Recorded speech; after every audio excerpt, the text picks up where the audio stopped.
G'day everyone, day 15, pulse counting wideband FM receiver.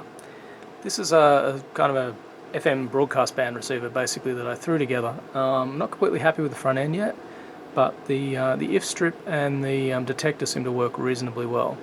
So currently I'm just using my signal generator as the local oscillator, but I'll when I write this one up, or maybe in a later episode, I will show you how to build a local oscillator. Basically just a Hartley or a Colpitts oscillator for covering 88 to 108 megahertz would be fine. The if is quite low, it's about 150 kilohertz to 180 kilohertz. So the if amplifier here is really quite simple. It's just cascaded, it's very brute force, some cascaded transistors and some capacitance to control its frequency response. It's got some DC feedback. This decouples any RF signal that might be making it back here. So the whole if will basically almost oscillate without an input signal. Basically does oscillate around 150 kilohertz. The output of that if is then sent into the pulse counting circuit, which is basically a monostable.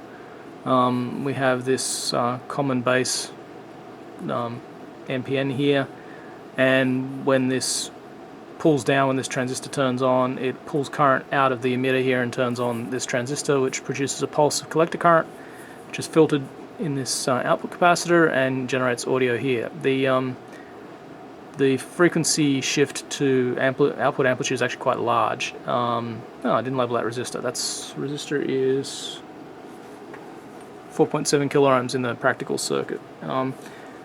The audio output is quite large, and it's actually sufficient to drive a crystal earpiece, so you could directly connect this into a crystal earpiece. The supply voltage is only 3 volts, so it's something that can run off batteries and doesn't pull very much current at all. The front end is a J310 mixer. This is the part that I'm not particularly happy with. I'm using my signal generator as a local oscillator. I'm just injecting it into the source to mix with the signal on the base, on the gate. The gate just has a radio frequency choke, which is just a couple of turns of wire, and the antenna connects directly to that. And then the drain load is just resistive. But basically the signal around 100 megahertz is mixed with an oscillator around 100 megahertz, offset 150 kilohertz from what you actually want to receive. So you can tune both sides of the particular frequency of interest, about 150k off. And as you tune through 0 beat, you'll actually get very distorted output as you essentially alias the FM sidebands all over each other, and the thing won't work very well. But if you tune off a little bit, it's pretty good. The selectivity is obviously nothing to write home about. Again, it's cheap, simple, and easy to get running, so selectivity was not a high priority. The RF from the drain, or I guess you call it if at that point, was just coupled into this amplifier, and the amplifier essentially just goes into limiting and drives rectangular-ish pulses into this guy, which then does the FM detection by pulse counting. Alrighty, so let's have a look at the actual practical circuit.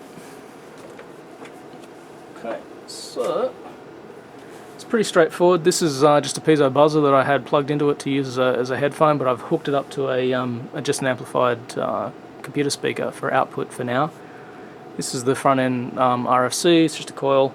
You can actually tune this, put a capacitor across it and resonate it at the frequency of interest. It's one more thing to tune, which it does dramatically increase the performance though. If the front end is resonant, you'll get a much stronger signal.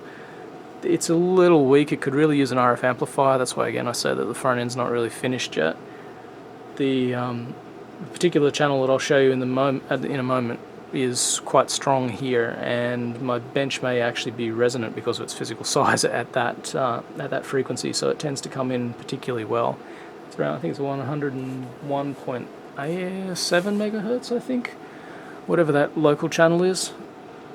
Okay, and it's built on a solderless breadboard. This is not at all, has no RF hygiene associated with it. If you're actually going to build it, I would build it on a piece of single-sided copper substrate, PCB substrate to make it work better. Then again, maybe the capacitance associated with the inter-track spacing on this breadboard is actually what's making it work properly. I built a couple of these now, and I actually built a long time ago. I built an SMD version of just the if amplifier and the detector, and I use it for various things. This is a slightly different circuit. The values are somewhat different. It was designed for a different power supply, but this obviously has much lower parasitics and it works pretty well. So it wouldn't surprise me if it'll work just fine if you just deadbug the circuit on a piece of solderless breadboard. Okay, so let's power it up.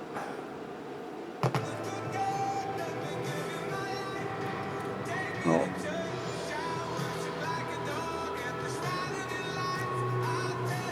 Okay, so I'll just turn that down a little. That's the if signal there before it goes into the detector.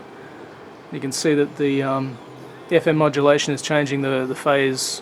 And so my crow is obviously triggering off just one transition of the if. You can see the frequency there is it's about 180 kilohertz, somewhere around there.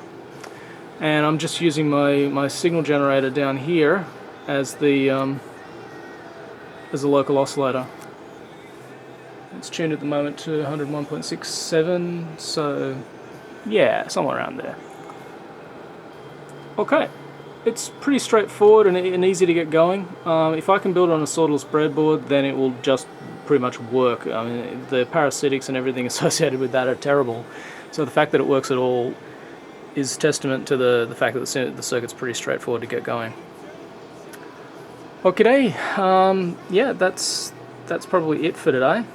I'll, as always, put some any requests in the comments. I'll write up this circuit. I might even make a board for it because it's kind of a cool little FM radio once I finish fixing the front end. Unlike super generative detectors like we had back in 2011, which was quite a popular one of the day's projects. It has much lower distortion. It's actually quite high fidelity when you have a nice strong signal to get it into full limiting. So it's quite a useful little radio, and you probably will appreciate it far more than super generative detector, whose quench is going to be mixing with the stereo multiplex on most FM radio stations and making it sound generally terrible. Alrighty, tomorrow, who knows? Got lots of different ideas left, but we're kind of running out of time, and some of them are kind of non-trivial and I might not fit them all in, but of course there's always the rest of the year. Okay, until then, bye.